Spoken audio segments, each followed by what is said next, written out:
correction des exercices supplémentaires dans le chapitre des dérivés, on nous donne le graphique d'une fonction et on nous demande de répondre à quelques questions. Alors, petit a, on nous demande le signe de la dérivée en certains points d'abscisse, donc moins 4, moins 2, 0 et 3. Et on sait que, donc c'est la dérivée seconde, on sait que le signe de la dérivée seconde est lié à la concavité de la fonction. Donc, quand ma concavité sera positive, la dérivée seconde sera positive, et si la concavité est négative, la dérivée seconde sera négative. Alors, je vais commencer à regarder ce qui se passe en x égale moins 4. X égale moins 4, c'est ici. Donc, que se passe-t-il en x égale moins 4? Je vois que ma fonction est courbée vers le bas, la concavité est négative, donc la dérivée seconde sera négative. Alors, en x égale moins 2, c'est ici. Quelle allure a ma fonction en x égale moins 2? Elle est courbée vers le haut, la concavité est positive, donc la dérivée seconde est positive. En x égale 0, je suis dans la partie supérieure de mon espèce de cloche. Ici, la concavité est tournée vers le bas, donc j'ai une concavité négative, ce qui implique une dérivée seconde négative également. Et en 3, c'est ici tout à droite de mon graphique, la fonction est de nouveau courbée avec une concavité vers le haut, et donc ma dérivée seconde est positive. Donc j'ai moins, plus, moins et plus. Alors, on me demande ensuite de donner la coordonnée des PI. Alors, petit rappel, on a un PI quand on a un changement de concavité. Alors, je vais observer mon graphique pour voir quand est-ce que j'ai des changements de concavité. Alors, au départ, ma concavité est tournée vers le bas, et puis je vois qu'en ce point-ci, cela change, et qu'ensuite, elle est courbée vers le haut.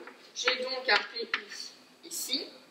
Ses coordonnées sont moins 3, moins 1. Premier PI en moins 3, moins 1. Ma concavité est tournée vers le haut, et puis je vois qu'ensuite ça change, elle sera tournée vers le bas.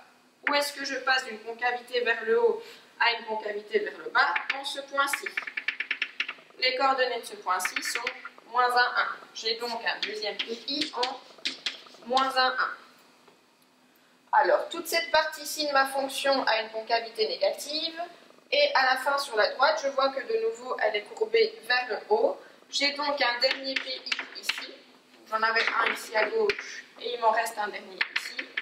Ses coordonnées sont 2, 1. Ma fonction admet donc 3 points d'inflexion en moins 3, moins 1, moins 1, 1 et 2, 1. Alors, petit c, on nous demande de trouver une équation cartésienne des tangentes dans ces PI.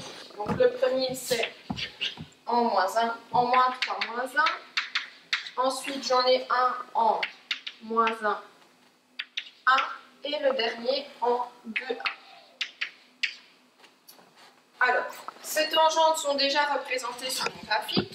La tangente qui passe au point moins 3, moins 1 est une tangente horizontale. Son équation est donc du type y égale, et ici c'est y égale moins 1, vu que c'est une droite horizontale, en moins 1. Y égale moins 1, c'est une tangente horizontale.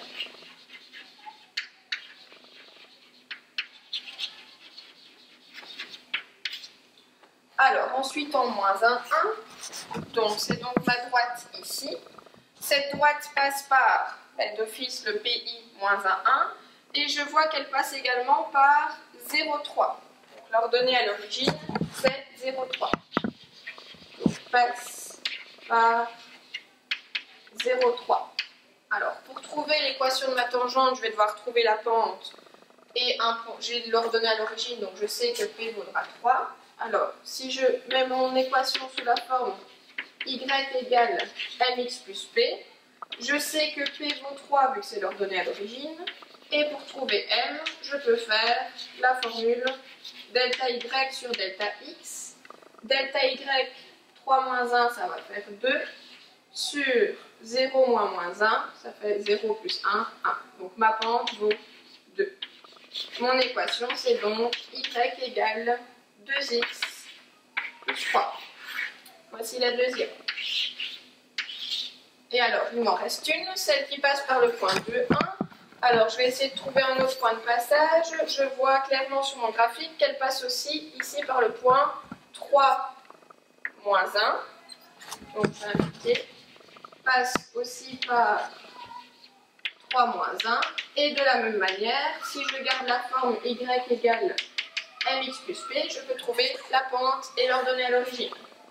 Alors, la pente, delta y sur delta x, donc je vais avoir moins 1, ça fait moins 2, sur 3 moins 2, ça fait 1. Donc, ma pente vaut moins 2, y égale moins 2x plus p. Je ne vois pas l'ordonnée à l'origine sur mon dessin, donc je vais calculer p en utilisant un point de passage. Je sais que ma fonction, enfin, ma droite passe par 2, 1, donc je peux remplacer x par 2 et y par 1. Donc 2, 1 appartient à la tangente, donc si je remplace x par 2 et y par 1, je vais pouvoir trouver la valeur de p. J'ai 1 égale moins 4 plus p, donc p vaut 5. L'équation de ma tangente, c'est du coup moins 2x plus 5. Voilà pour mes 3 équations de tangente. Alors, petit d, on nous demande d'étudier le signe de la dérivée de f. Alors, on sait que la dérivée de f, c'est la pente de la tangente. Et du coup, ça va être lié à la croissance de ma fonction de départ. Si ma fonction est croissante, je vais avoir une pente de tangente positive, donc ma dérivée va être positive. Si ma fonction est décroissante, je vais avoir une dérivée négative. Et donc, il faut faire attention si on a à certains endroits des tangentes horizontales. Une droite horizontale, c'est une droite qui a une pente nulle, et donc là, la dérivée vaudra 0. Alors, je vais lire mon graphique en allant de la gauche vers la droite. Au départ, je vois que ma fonction est croissante, donc la dérivée est positive. Donc, je fais un tableau de signes avec x à la première ligne et le signe de la dérivée ensuite. Donc, au début, ma fonction est croissante, donc la dérivée est positive. Alors, je vois que j'arrive au point d'abscisse moins 3 et que là, j'ai une tangente horizontale. Comme je viens de l'expliquer, quand on a une tangente horizontale, sa pente est nulle et donc la dérivée est nulle. Alors ensuite, que fait ma fonction? Je vois qu'elle continue de croître, elle passe par moins 1, mais toujours avec une tangente positive, une tangente qui a une pente positive, et elle arrive jusque le point d'abscisse 1. Donc entre moins 1 et 1, ma fonction croît sans cesse, donc la dérivée est positive, et quand j'arrive en 1, j'arrive à un maximum, et j'ai une tangente horizontale, donc de nouveau, la dérivée vaut 0. Que se passe-t-il quand je continue de lire mon graphique vers la droite après 1? Ma fonction commence à décroître, donc la dérivée va être négative jusque plus l'infini. Donc je peux continuer autant que je veux vers la droite, ma fonction va décroître. Donc le signe de ma dérivée, plus 0 moins, j'ai deux tangentes horizontales, une en x égale moins 3 et une en x égale 1. Et alors, dernière étape, on nous demande d'étudier le signe de la dérivée seconde. Alors, on en a déjà parlé, on a dit que la dérivée seconde était liée à la concavité de la fonction de départ. Donc de nouveau, je vais lire mon graphique de gauche à droite en regardant la concavité de ma fonction. Alors, on a déjà regardé la concavité pour répondre au petit a. On a dit qu'au départ, la fonction avait une concavité tournée vers le bas, donc je vais avoir une dérivée seconde négative, jusqu'en moins 3, où là j'ai mon point d'inflexion, et donc ça va changer. Après, ça devient une concavité positive. Donc, au départ, ma concavité est négative, et en moins 3, j'ai un point d'inflexion, donc ma concavité devient ensuite positive. Quand j'ai un changement de concavité, mais du coup, en moins 3, ma dérivée seconde vaut 0. Alors, ensuite, j'ai une concavité tournée vers le haut jusqu'à mon changement de concavité suivant qui est en moins 1. Donc, point d'inflexion suivant en moins 1. De nouveau, en moins 1, la dérivée seconde est nulle et j'ai un changement de concavité. Elle devient ensuite négative.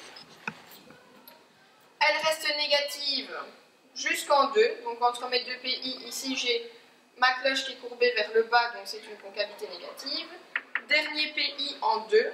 Donc ici, je vais de nouveau avoir la dérivée seconde qui vaut 0 et un changement de concavité. La fonction termine avec une concavité vers le haut. Donc en c'était 2. En 2, ma dérivée seconde est nulle et la fonction termine avec une concavité vers le haut. Le signe de ma dérivée seconde, c'est donc moins 0 plus 0 moins 0 plus. J'ai 3 pi en moins 3, moins 1 et 2.